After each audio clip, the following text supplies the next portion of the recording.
வணக்கம் நண்பர்களே. இன்னைக்கு நம்ம திருக்குறள் சைக்காலஜி பார்க்குறோம். திருக்குறள் அதிகாரம் குறள் 127 யாகவராயினும் நாகாக்க காவாக்கால் சோகாப்பர் சொல்லிழுக்கப்பட்டு. எளிய பொருள், இதில் எதை பாதுகாக்காவிட்டாலும் பரவாயில்ல, ஆனால் நம்மளோட நாக்கில் வர வார்த்தைகளை நம்ம கட்டுப்படுத்த கண்டிப்பாக வேண்டும். ஆனால் அப்படி நீங்கள் கட்டுப்படுத்தாமல் போயிட்டீங்கன்னா என்ன ஆகும்னா, அதே வார்த்தைகள் நமக்கு பெரிய துன்பத்தை உருவாக்கிடும். இதில் ஒரே ஒரு விஷயம் என்னன்னா, ஒரு வார்த்தை ஒரு உறவை எப்படி வேணால் உருவாக்கலாம். அதே ஒரே வார்த்தை அந்த உறவை பல வருடம் ஆயிருக்கும், அந்த உறவை உடனே உடைச்சிடும். அதனால தான் திருவள்ளுவர் 2000 ஆண்டுகளுக்கு முன்பே நாக்க காக்க வேண்டும்னு சொல்லியிருக்காரு. இதில் இன்னைக்கு அந்த திருக்குறளை பற்றி தான் மாடர்ன் சைக்காலஜியும் எப்படி ஒரு விஷயத்த உங்களுக்கு சொல்லுதுங்கிறத தான் நான் இன்னைக்கு இந்த வீடியோவில் எக்ஸ்பிளைன் பண்ண போகிறேன். இந்த மாதிரி டெய்லியும் உங்களுக்கு ஒரு சைக்காலஜிக்கல் ஃபேக்ட்ஸ் என்னென்னா, உங்களோட மைண்ட் ஸ்டடீஸை நீங்கள் லைக் அண்ட் ஃபாலோ பண்ணிட்டு அப்படியே நீங்கள் இந்த வீடியோ எல்லாத்துக்கும் ஷேரும் பண்ணிட்டு நான் அப்படியே சப்ஸ்கிரைப்பும் பண்ணிக்கோங்க. இதில் ஃபஸ்ட்டு பார்ட் என்னென்னா, வார்த்தைகளுக்கு ஏன் இவ்வளோ சக்தி இருக்குது. அதாவது சைக்காலஜி இதில் சொல்கிறது என்னென்னா, நாம் கேட்குற நெகட்டிவ் வேர்ட்ஸை நமது மூளையில் பாசிட்டிவ் வேர்ட்ஸை விட அதிக தாக்கத்தை உருவாக்கிடுது.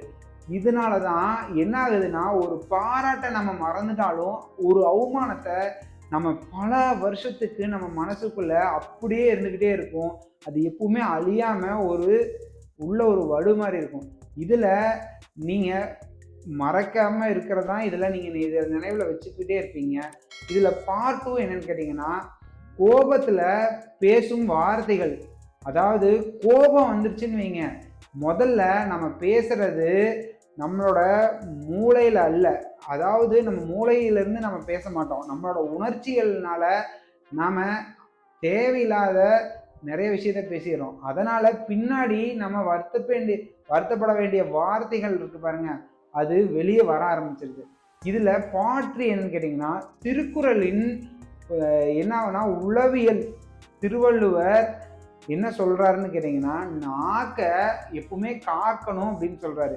ஏன் அப்படி சொல்கிறாருன்னா, வெறும் ஒழுக்கத்தினால மட்டும் நம்ம நல்லவங்க ஆகிட மாட்டோம். அதனால நம்மளுக்கு ஒரு நல்ல உறவுகளும் நம்மளால் பாதுகாக்க முடியாது. நம்ம மன அமைதியையும் சேர்த்தி அது பாழாக்கிடுது நீங்கள் விடுற வார்த்தை. அதனால தான் உங்களோட நாவை காக்கணும்னு அவர் சொல்கிறாரு. இதில் பார்ட் 4 என்னன்னு கேட்டிங்கன்னா, பேசுறதுக்கு முன்னாடி நீங்கள் உங்களையே ஒரு 3 கேள்விகள் கேட்டுக்கோங்க. அது என்னன்னா, இது உண்மையா, இது நமக்கு தேவையா, இது அன்பாகலே சொல்ல முடியுமா அப்படின்னு இந்த 3 கேள்விகளை நீங்கள் ஞாபகம் வச்சுட்டு இதை பண்ணினீங்கன்னா பல சண்டைகளை நீங்கள் தவிர்க்கலாம். இதில் பார்ட் 5 என்னன்னு கேட்டிங்கன்னா, எப்படி நீங்கள் இதை ப்ராக்டிஸ் செய்கிறது. அதாவது கோபத்தில் என்ன பண்ணுவீங்கன்னா, பலர் உடனே சட்டுன்னு நிறைய வார்த்தைகளை விட்டுருவீங்க. அதனால ஒரு 10 வினாடிகள் நீங்கள் அமைதியாக ஆயிருங்க. உங்களோட கோபம் அப்படியே மெல்ல மெல்ல குறைய ஆரம்பிச்சிடும். அதுக்கப்புறம் நீங்கள் என்ன சொல்லணுமோ அதை மெசேஜாக அனுப்புறதுக்கு முன்னாடி நீங்கள் திரும்பி ஒரு தடவை படிச்சிருங்க. நீங்கள் பேசுறதுக்கு முன்னாடி ஒரு டைம் திரும்பி யோசிச்சிருங்க. விமர்சனத்தை எப்பவுமே நீங்கள் ரெஸ்பெக்டாக சொல்லுங்கள். அதே மாதிரி வார்த்தைகளை விட நம்மளோட டோன் எப்பவுமே ரொம்ப ரொம்ப முக்கியம். அதை நீங்கள் எப்பவுமே நினைவில் கொள்ளுங்க. இதில் நான் உங்களுக்கு ஃபைனலாக என்ன சொல்கிறேன்னா, வார்த்தைகளை வெறும் ஒலிகளால் மட்டும் உருவாகிறது அல்ல, அவை நம்மளோட நம்பிக்கையால் உருவாகுது. நீங்கள் உறவுகளை காப்பாற்றணும்னா சில நேரங்களில் என்ன பண்ணணும்னா, வாழ்க்கையில் நாம் அமைதியாக இருக்கணும். அப்போ தான் அதைத்தான் திருவள்ளுவர் என்ன சொல்கிறேன்னா, அதனால தான் திருவள்ளுவர் சொல்கிறாரு, யாகவராயினும் நாகாக்க அப்படின்னு சொல்கிறாரு. இந்த மாதிரி டெய்லி உங்களுக்கு ஒரு சைக்காலஜிக்கல் ஃபேக்ட்ஸ் வேணும்னா உங்களோட மைண்ட் வித் சதீஸை நீங்கள் லைக் அண்ட் ஃபாலோ பண்ணிட்டு அப்படியே இந்த வீடியோவை எல்லாத்துக்கும் ஷேரும் பண்ணிட்டு என்ன அப்படியே நீங்கள் சப்ஸ்கிரைப்பும் பண்ணிக்கோங்க.